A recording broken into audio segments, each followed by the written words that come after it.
Hello, hello, Pisces Collective. Ako po si James from James Tarot PH. Ito po ang inyong bonus reading para po sa inyong March Manifestation Forecast. So today, mga mahal kong Pisces, tayo ay mag-manifest para sa buhay mo sa buong buwan ng Marso. Okay? So let's begin. Inhale and exhale. Holy Spirit, Spirit Guides, ibigay natin sa mga mahal kong Pisces ang mensaheng dapat nilang malaman para sa buwan na ito. In your overall energy, meron po kayong the Three of Pentacles. In the area of what's blocking, ano yung humaharang sa iyong mga manifestation, meron kang the Eight of Wands. In the area of what you need to do, meron po kayong the Two of Cups. In the area of what you need to focus on, meron po kayong the Wheel of Fortune. Lovely. In the area of what's coming in, meron po kayong the Four of Cups. In Divine Messages, meron po kayong the Justice card. Sa iyong fortune this time, meron kang the Seven of Pentacles. Beautiful, beautiful, beautiful. In your near future, meron kang the Ten of Wands. At ang missing puzzle piece po, ano yung kulang na ingredient para talagang magawa mo na at makuha mo na yung manifestation mo. Ito po yun, mamaya sabay-sabay natin siyang bubuksan sa dulo ng ating reading. But first, mga mahal kong Pisces, thank you po muna sa lahat po ng mga hindi nag-i-skip ng ads, and also ganoon din po sa mga nagla-like at nagko-comment. Malaking suporta po yan para sa akin every time po na meron tayong upload para sa inyo. So keep on liking, keep on commenting para po talagang makatulong sa ating mga uploads. Okay po? Thank you. So, in the background of your reading, meron kang the Queen of Wands. Sabi dito, Pisces, learn to love who you are. Accept who you are. Both yung beauty and flaws mo. Okay? Kailangan tanggap mo talaga kung sino ka in order for you na mawala na yung hiya mo, mawala na yung takot mo, mawala na yung inhibitions mo. You also need to believe in yourself, no? Panahon na para maging explorer ka, experimental, maging go-getter ka ngayon. I'm seeing here, go out there, have fun, experience life, kumbaga. At huwag mo nang isipin pa yung sasabihin ng ibang tao sa'yo. Ang importante, maligaya ka. You're having this happy experience sa buhay. Always think positive and believe na kung ano man tong gagawin mo, kayang-kaya mo ipanalo at mamahalin mo siya. Okay? You can do it, you can achieve it. Nasa sa'yo lahat ng elemento para maganap yan. Sa panahon na to have this beautiful and undeniable confidence na wala sa iba para maganap na yung dapat maganap sa'yo. Okay? So, in your core energy, meron kang the Three of Pentacles. Sabi dito, ang current situation mo ay you need to really be open to other people.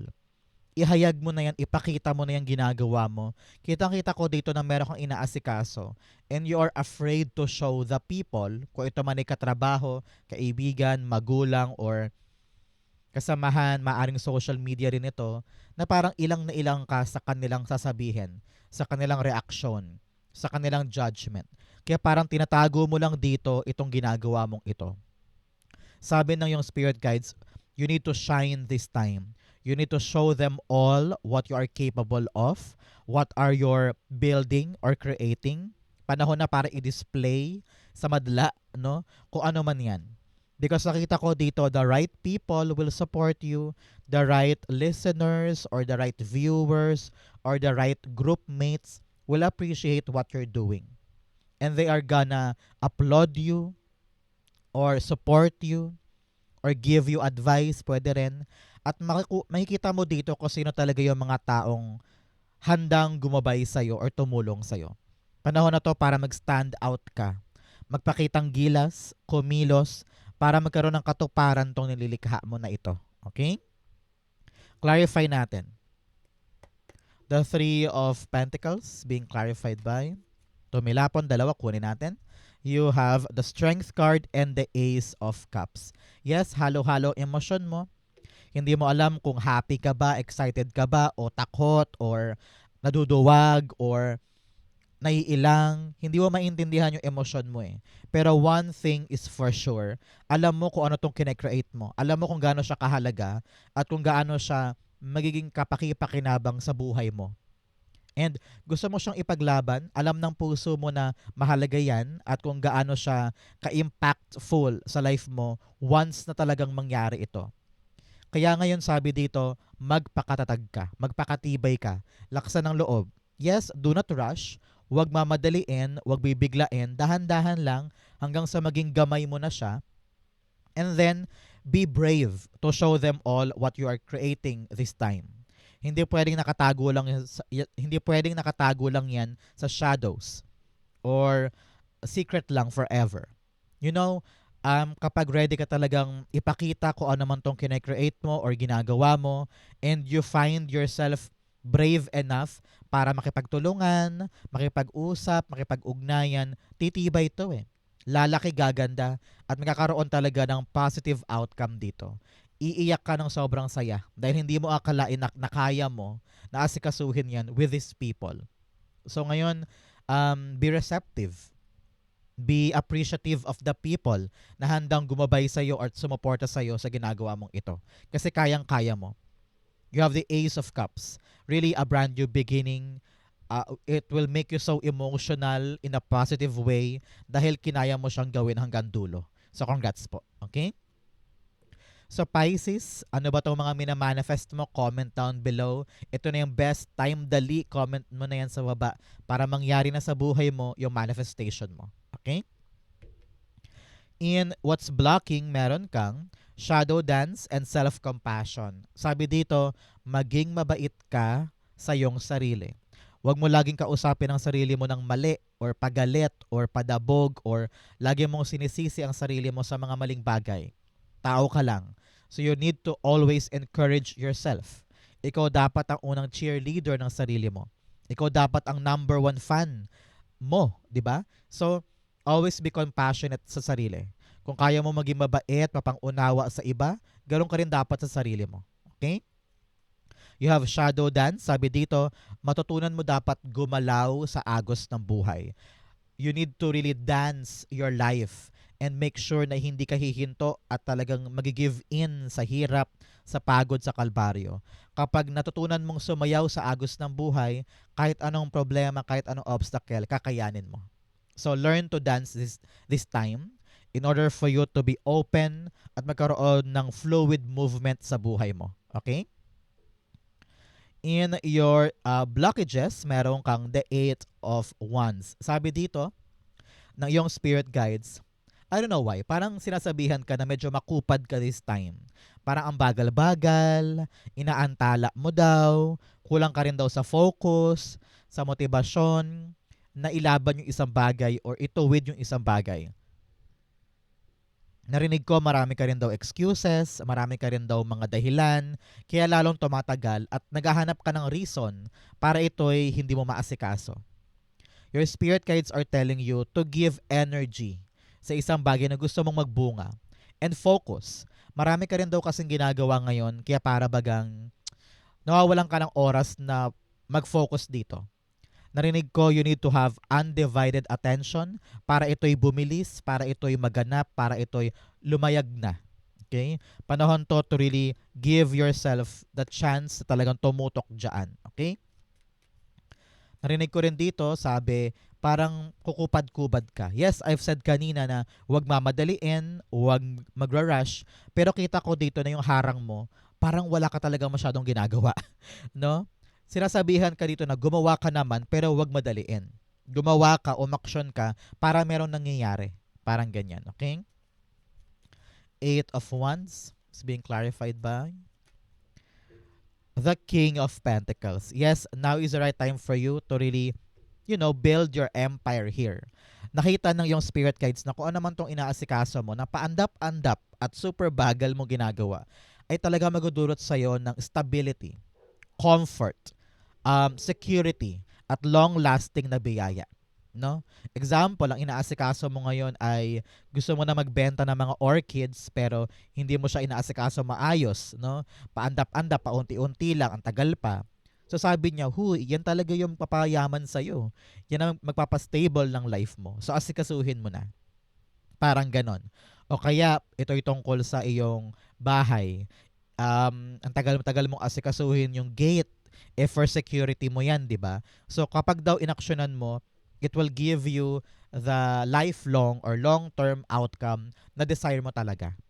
So kung gusto mo talaga Pisces na lumago, umunlad, at maging matibay ang pundasyon ng kaperahan at fortune, you really need to take action and focus on this. Kasi baka masayang. Okay? Take action, give it your best, kayang-kaya mo yan. So, Pisces, kamusta po kayo today? Saan po kayo nanonood ng ating reading? Ikaw ba'y naglalaba, nagluluto, bago matulog, or you are now preparing to go to work while listening to this reading? Comment down below. It will be a great good information for me na nagiging parte po tayo ng bawat araw ninyo. Okay po? In the area of what you need to do, meron po kayong the Two of Cups. Sabi dito, ang kailangan mo, i-align mo ang sarili mo sa mga bagay na gusto mong maganap. Kung kailangan mo daw makipag-usap, makipag-negotiate, makipag-agreement, or mag-undergo ng masinsinang pag-uusap with this person para tong minamanifest mo yung mangyari na, go push. Lakarin mo na yan, kausapin mo, magkaroon ka ng clear communication at tiyagain mo yan para matapos na talaga at makuha mo yung hinahangad mo.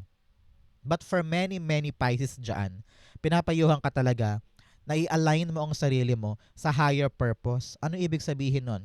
Lagi ko itong ginagamit na example kasi it works best para sa bagay na ito. Example, pangarap mo maging singer, may audition sa bayan, hindi mo pinupuntahan. May audition sa mall, hindi ka napunta. Pwede ka naman kumanta online, mag-submit ng video sa isang singing contest sa Manila, hindi mo ginagawa. So ikaw mismo ang nagpapalayo sa sarili mo, sa higher purpose mo. Nandyan na yung may mga pintuan na nagbubukas pero hindi mo ginagawa. So ang sabi dito, let us open ourselves and align ourselves. Pag kailangan gawin to, ibigay mo. Pag kailangan simulan yan, simulan mo. Pag kailangan ng ganitong dokumento, lakarin natin. You need to give effort para mag-effort din yung higher self mo na ibigay sa'yo yung para sa'yo talaga. Okay? Importante yan. The Two of Cups is being clarified by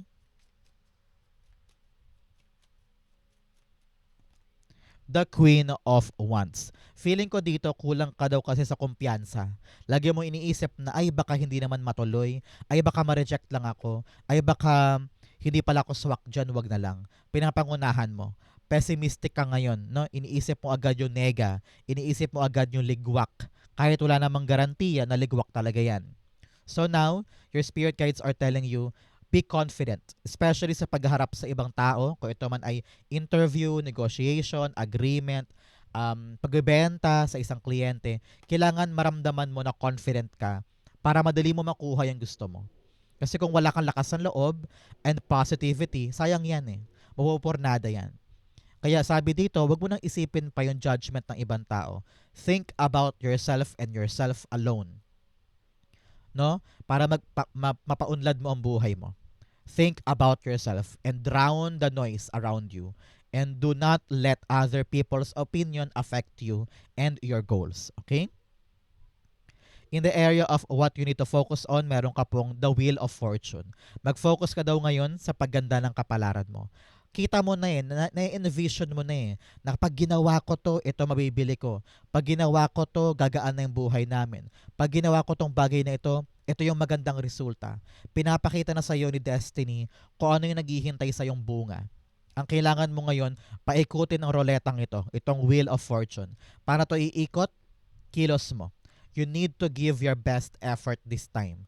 You really need to make a move, magpawes, magsipag, magpuyat. Talagang laksa ng katawan para ito yung maganap. Kasi hinihintay ka lang ni Destiny na umandar. Kumbaga para kang tren, bibilis yung gulong nun kapag talagang pinaandar na siya. So ikaw ganun ka din, para kang tren. Hindi to aandar nang wala kang effort, nang wala kang power. Okay? So you really need to i-invite mo yung swerte sa bahay mo, i-invite mo yung swerte sa buhay mo dahil sa pagkilos. So ngayon, laksa ng loob para ito'y umikot in your favor. Okay? Narinig ko dito, pabor sa iyo ang tadhana ngayon. Binibigyan ka ng mga chances, opportunity. Minsan baka nagulat ka na lang bakit may pinto ang nagbukas, bakit ako niyaya doon, bakit biglang may opportunity na hindi ko naman hiningi. Talagang pumapabor sa'yo si Lord eh. Yung destiny mo eh. Ang kailangan lang talaga ikaw, tatanggapin mo ba or hindi. Your willpower and your choices will determine yung ikot ng kapalaran mo this time. Okay? Wheel of Fortune. Yes, the Five of Pentacles. Para daw makaahon ka sa iyong struggles, kailangan talaga natin gumalaw, no? Ibangon mo ang sarili mo kung gusto mong swertehin ka. Very specific 'yon. Kung gusto mong swertehin ka sa isang aspeto ng buhay mo, ilaban mo 'yan, ikayod mo 'yan, labanan mo yung struggles, labanan mo yung hirap. And sa huli, yung paghihirap na 'yan, mabibigyan ng reward, mabibigyan ng gantimpala itong pag-sumikap mo kahit pagod ka na or takot na takot ka na, no? All of your hardship will be given, reward or incentive in the future. Ngayon, kailangan mong patunayan na kaya mo tong hakbangan, no? Time for you to prove na kaya mong tanggapin lahat ng task or challenges, mangyari lamang ito. Okay? Very good for you.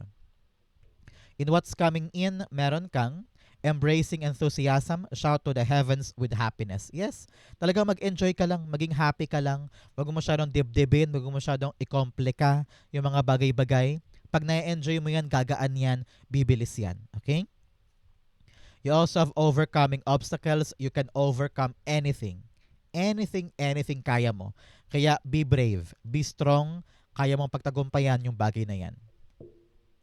You also have the Four of Cups in what's coming in. Sinasabi dito, yes, talaga may darating sa'yo na bagong pagkakataon. So, tantanan mo na daw, Pisces, yung pagtingin sa past, yung paghihinayang sa mga bagay na tapos na, wala nang saysay, wala nang dulot para sa'yo. And open yourself to new things. Huwag kang mag-alala, may papasok talagang bago na maaaring katakutan mo, maaaring atrasan mo, pero ito talaga yung para sa'yo. So, be glad, be excited, palakpakan muna. Kung ano naman tong bagong darating, this will define your life in long-term gains. Okay? Clarify natin to. Four of Cups. The Devil card. Yes, sabi ko nga sa inyo kanina, may agam-agam ka na parang, yan ba talaga yun? Parang ayoko, ang hirap naman. Parang hindi pala ako swak dyan. Tapos, iniisip mo agad yung mga negang bagay kahit na wala pa namang nangyayari. So sabi dito, pakawalan mo lahat ng takot mo, pakawalan mo lahat ng insecurities mo, hindi yan makakatulong sa pagpasok ng bagong bagay na ito. Ang ganda sana, ang simple lang sana, pero pinagulo mo ng mga takot na yan, ng mga overthinking na yan. So now, release negativity para mayakap mo ito sa buhay mo. A very exciting new opportunity or new door is coming. Huwag nating i-spoil na mga kanigahan. Okay? Very important yan. In your divine messages, meron kang don't let your past hold you back. Yes, sabi ko nga sa inyo, wag mo hayaang yung mga nakaraan mo'y maging dahilan para hindi mo tanggapin itong bagong bagay na ito. Sayang eh. Unfair din na iisipin mo na katulad lang to ng dati. Mali yun. Lagi mo isipin na yung dati ay unique yun na maaaring hindi na mangyari ngayon dahil natuto talaga ako doon. So, give the new things a chance at wag mo laging isipin na hahalo siya sa past mo or katulad lang siya ng past mo. Okay? You have step out of your comfort zone. Yes, panahon talaga to really give your effort, gumalaw ka naman dyan, mag-take risk ka, embrace the challenge para mapakita mo talaga kay universe na gusto mo to at seryoso ka dito. Okay? In your divine messages, meron kang the Justice card. Sabi dito, now is the right time for you to balance your life. No? Hindi balance eh. Nag-focus ka sa mga maling bagay, kakaiwas mo sa priority ito. Kakaiwas mo na asikasuhin yung isang obligasyon, layo ka ng layo o gumagawa ka ng ibang bagay na lumalamo ng oras mo. So, pag binalanse mo yan, halimbawa, okay, this morning ito aasikasuhin ko para ma-plancha na. This afternoon ito naman, this evening akin lang to, tomorrow naman itutuloy ko na. So kapag balance yung schedule mo at priorities mo, nakukuha mo yung magandang andar, nakukuha mo yung magandang bunga na dati imposible lang. So make sure this time, Pisces, you need to really evaluate your life. Ano ba yung balancing ginagawa ko para lahat ng gusto ko ay makuha ko? At saan ba ako naglalaan ng effort na, teka, sayang yung oras ko dyan na, sayang yung pera ko dyan, sayang yung isip ko dyan na dapat nilaan ko na lang sa kapaki-pakinabang. Balansehin natin para magkaroon ng natural growth at pag-adbante ang buhay mo. Narinig ko rin dito, do not jump into conclusions. Lagi mong aaralin, buhisiin, i-make sure na yung bawat hakbang ay tama. Okay? Huwag kang kikilos nang wala kang pinanghahawakan. Kailangan meron ka talagang, alam mo yun, solid na bagay na alam mong um, garantiya sa gagawin mong ito. Okay? Justice card. The Nine of Cups. Alam mo na, Pisces, pag lumalabas si Nine of Cups in my reading, panahon na to for you to make a wish. Kaya pumikit ka na ngayon, i-wish mo na yan. Nine of Cups, sabi dito, yung step by step mong hakbang patungo sa yung goal, kailangan mo i-revisit ito. Kailangan mo i-double check. Tignan mabuti, saan ako nagkakamali sa aking hakbang? Ano ba yung mga dapat kong i-improve at baguhin para ito'y matumbok ko na? Very important yan para sa'yo. Isa-isip mo ngayon. In your fortune, meron kang staff. You will be taken care of in difficult times. Sabi dito, huwag kang mag-alala, merong aagapay sa iyong tulong para itong struggles mo ay talagang magkaroon ng pagkaginhawa. Okay? Kaya pag may tumulong sa'yo, especially here with the collaboration card, the Three of Pentacles, tanggapin mo lang yung tulong, magandang guidance yan at saka magandang regalo sa yan sa'yo from God. Okay? You also have bat, take care or enemies are working against you. Sabi dito, mag-ingat sa mga tao sa paligid. Make sure na ikaw ay nag-double check. Sinisigurado mo muna bago ka magtiwala or bago ka makisalamuha sa mga taong yan. You also have family wishes come true. Congrats po. Meron kayong family wish na magaganap this time. Baka minanifest mo to. So congrats, congrats, congrats. You also have a ring. A marriage will take place, either romantic or business. Meron daw pong union na maaaring dalawang tao, kasal nga ito, or binyagan, or meron kang bibinyagan na bagong trabaho or negosyo. Congrats po. In your fortune, meron kang the Seven of Pentacles. Magalak ka. Sabi dito, hinog na hinog na hinog ka na. O yung pangarap mo or yung ginagawa mo. Panahon na to for you to harvest or to take action para talagang makawit mo or makuha mo yung matamis na bunga. Preparado na ang lahat, yung paghihintay mo tapos na, yung iyong tawag dito, incubation period ay tapos na, ready na tong mga hinihintay. Kaya grab it, take it, take action, wag sayangin yung pagkakataon, ilaban mo ito. Napakaganda. Kung meron ka pong hinihintay ngayon na papeles, dokumento, sagot, or development or resulta, congrats, congrats, congrats. Lalabas na yan, hinog na, makukuha mo na siya. Okay? Seven of Pentacles. The Six of Wands. Yes, this is really a victorious ending sa hinihintay mo. Akala mo talo ka na, no? Akala mo lugi ka na or wala na siguro yun. Ending na siguro yun. Siguro nga hindi para sa akin. Biglang boom.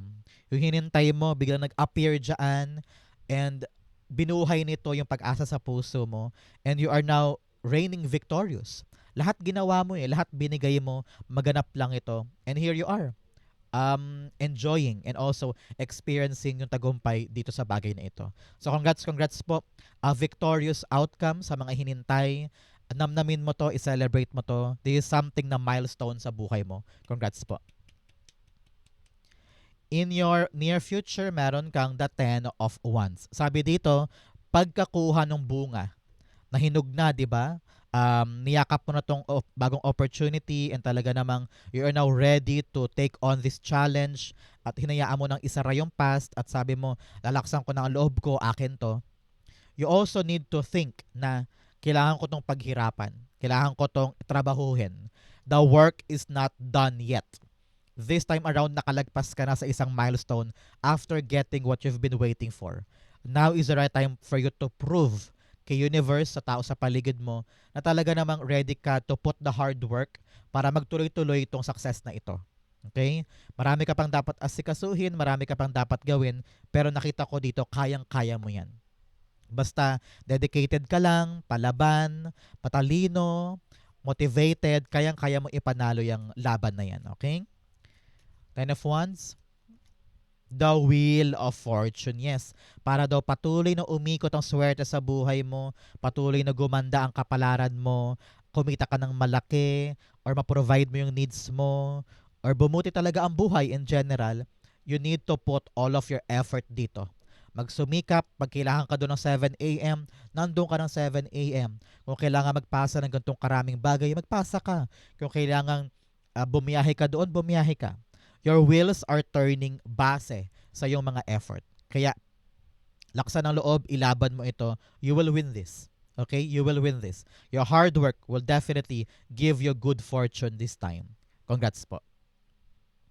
Ang missing puzzle piece sa buhay ni Pisces para sa buwan na to ng manifestation, you have the Nine of Pentacles. Sabi dito, ang kulang kasi sa iyo ay talagang independence.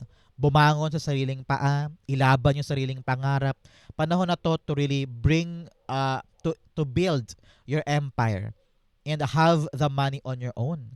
Alam ko meron ka mga planong pansarili. Makaipon, kumita ng sariling pera, maging financially independent, financially free, no? Sabi dito, kaya mo eh. Ang kailangan lang talaga, ma-enjoy mo daw muna yung meron ka ngayon. At paunti-unti, yan ang gamitin mong resources para i-build mo ng i-build ng i-build yung para sa'yo. Huwag ka daw munang maghangad pa ng sobrang laki or kailangan meron muna ako ng lahat ng to bago ako kumilos. No. Use what you have now. Yan ang magagamit mo para unti-unti kang umangat. Huwag mo hintayin yung right timing. You need to make a move para makuha mo talaga yung pangarap mo. Kita-kita ko dito soon, mabibili mo na yung mga pangailangan mo, yung mga gusto mo. You are now starting the path on a wealthy life, on a fruitful life, abundant life. Pero kailangan talaga tumayo ka muna ngayon. Work, be independent, and really make sure na ine-enjoy mo kada proseso. Okay? Clarify natin. The Nine of Pentacles being clarified by the Seven of Swords. Pinapayuhan ka dito talagang bagong strategy. I don't know why. Pinapayuhan ka to work on silence. Wag mo muna masyadong i-broadcast muna. And then find these people na makakatulong sa'yo. These people na nasa umpisa natin, sa kanila ka dapat mag-confide. Sa kanila mo ipakita yung project mo or yung ginagawa mo ngayon. Because these people, the right people, ang makakatulong sa'yo para lumago ito. No? Sa kanila mo lang muna sabihin para pag preparado na at okay na kayong lahat, i-display mo na yan sa labas, i-broadcast mo na. Pero ngayon talaga pinapayuhan ka to really strategize and make a solid, concrete move para kung ano man tong binubuo mo na pangarap mo sa buhay mo yung maganap na. Nakita ko dito na huwag ka na daw umiwas pa. May pag-iwas ka pa eh. May mga excuses ka eh. So now, face the music, work on this, para malasap mo na yung magandang buhay na hinahangad mo. Okay? Para mabili mo na rin yung gusto mo at magkaroon ka na ng financial stability sa life na hindi mo na kailangan pang dumepende sa iba or umasa sa iba kasi kayang-kaya mo na. Okay? Good luck po and congrats, napakaganda niyan. So, Pisces, manifestation dust po para sa inyong lahat. After watching this video, talaga namang makukuha mo na yung minamanifest mo. Okay? So, saan po kayo nakaresonate? Comment down below. Babasahin ko po yan. Thank you, Holy Spirit, Spirit Guides, for the clarity and messages. Dapat malaman ng mga Pisces today. After watching this, talaga namang matutupad na ang manifestation mo. So, thank you po for watching hanggang dulo. I love you. This has been James for James Tarot PH. God bless everybody.